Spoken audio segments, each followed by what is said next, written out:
All right, everyone, don't get too concerned, but Russia has restarted low-level nuclear testing. Now, this is like in a lab conducting very, very small fission tests. It's not the same as like blowing up an actual warhead. So it's not unprecedented. The U.S. and Russia have tinkered with this for some time. Other countries do it occasionally. This is more involved with what would go on within a standard laboratory, although on high security clearance, I'm sure. And it has, for some time, Russia basically wasn't doing this, but now they've gone back to it. Tensions between the U.S. and Russia have been getting worse, generally speaking, for the last few years. Through basically the end of the Bush era, a little bit of chill creeps back in, a little bit of Cold War sort of rhetoric around, I think it's 2006 or something. Wasn't the invasion of Georgia was in 2006, I believe, or 7. It was towards the end of the Bush presidency. Obama didn't do any favors to the Russians, made no real overtures. Wanted to get involved in Syria. That was, crossing a red line according to the Kremlin, of course, one that Uncle Sam crossed willingly. And so we've got a new Cold War. It's actually just an extension of the Cold War that already existed. People have to understand that most of the moves being made in the world right now are related to the grand chessboard. That involves Venezuela. That's fuel related. It involves certainly the Middle East. It involves, us trying to clamp down on fuel. In Afghanistan, it's not just related to opium, it's also related to the Russians having warm water portage more easily, going through Afghanistan, building infrastructure, something along with the Chinese would definitely be helpful to Russia. And so it's really just the grand chessboard, continuing since it has begun in the late 40s. It's the same fucking shit that we've already been going through. As far as the nuclear testing side goes, though, my worry is that something like the following will happen. My worry is this. The U.S. and Russia are pretty dedicated to not testing nuclear weapons. I mean, it's dumb to blow up nukes on your own territory anyway.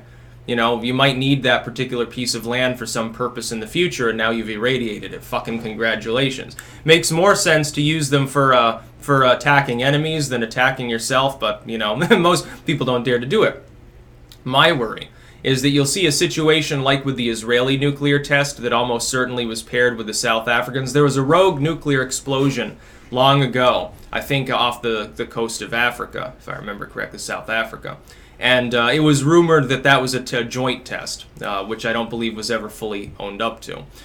You could see a situation where Russia therefore exports its full yield testing to like Iran, and says, okay, we'll put some nukes in your country. We're going to start testing over in this remote piece of desert as well. We're going to test some nuclear weapons there. You can't touch them, but you'll have them in your territory. You'll be safe. Nobody's going to fuck with you because you got Russian nukes and troops there, so don't worry.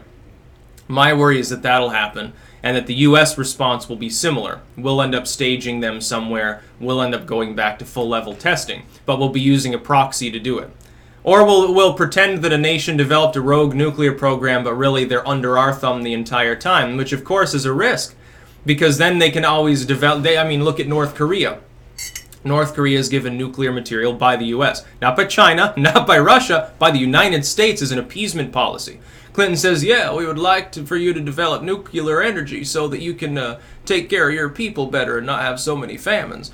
And it looks good at first, except that then they deny weapons inspections. It was just all on paper. It's basically, we'll build this reactor, give you this material, you've got to allow inspections and not build weapons. Oh yeah, says Kim Jong-un. At the time it was Kim Jong-il. But then he just turns around once he's got the nuclear material, he's like, fuck off. Hey, what are you going to do, invade us? Yeah, you're not going to dare. Because big buddy China is right next to us. And so they pulled an old switcheroo there. That's always a risk. It could happen in Iran. Look, I'm not particularly worried about Iran developing a nuclear program. I'm not convinced that they've been claiming since the 90s that they keep trying to get nukes. It's been a long time. Look, Kim Jong-il managed to do it within a few years. Managed to at least develop a fucking A-bomb. The Iranians can't figure it out in 30 years? Well, yeah, I'm not exactly too fucking worried about their nuclear program then. What I do worry about, though, is this possibility. Let's say Russia puts nukes there, and then the Iranian leadership goes rogue and says, oh, well, we want to be non-aligned, basically. Fuck off. Now they've got their own nukes. Something like that. What's Russia going to do, invade them to take the nukes back? They've already got active nuclear weapons. What guarantee do we have that they don't get hacked and blown up as part of a sabotage attack to stage an invasion of Iran, too? Give something to the warmongers. All nations with nuclear weapons should all be calm at all times whenever possible, and should push those buttons only if absolutely necessary. The beautiful thing about mad, of course, is that someone else had to get mad before you can get mad. But them restarting nuclear testing, even on the low yield level, maybe they're trying to develop the next generation of nuclear weapons. I'm sure that there are all sorts of cool experimental things you can do with fissile material. I'm sure, I mean, the holy grail of nuclear weapons would be to develop a manner by which inert material, like a ball of lead or something, can be temporarily turned into fissile material and then go critical. So then you could have infinite nukes, and they'd be dirt cheap. You could take a fucking rock and turn it into a nuclear weapon. In theory, if you can make the the actual material you're working with unstable, even for a split second, yeah, it'll go critical. And then you have a nuclear explosion. They've already got all sorts of designs that turn secondary material fissile anyway. So they've just got to do a little bit more experimenting. Eventually the Russians might develop something that's more horrifying than anything that they've currently got in their arsenal. And they've got 35 megaton, 8 warhead Satan missiles. Yeah, it's pretty formidable. I think our largest are only 5 or 6 megatons, right? We focused on making our systems more sleek, more easily maintained, and also much more accurate. And so since they're more accurate, they don't need to be as big. Like 35 megatons ultimately is overkill unless you're trying to take out a city the size of Beijing or something like that. But still, I mean, my goodness, we've got thousands and thousands of nuclear weapons, and it's crazy talk to continue developing more of them. But unfortunately, so long as there is that mentality, that Cold War mindset, it's going to keep happening. It's still going to be the East Bloc versus the Western world. No matter what it only looks different now. Instead of them being Soviets and us waving the flag, we're like sleek and slicked back in a suit, and so are they. And so it looks like we've got more in common, but ultimately, yeah, it's still the same grand chessboard.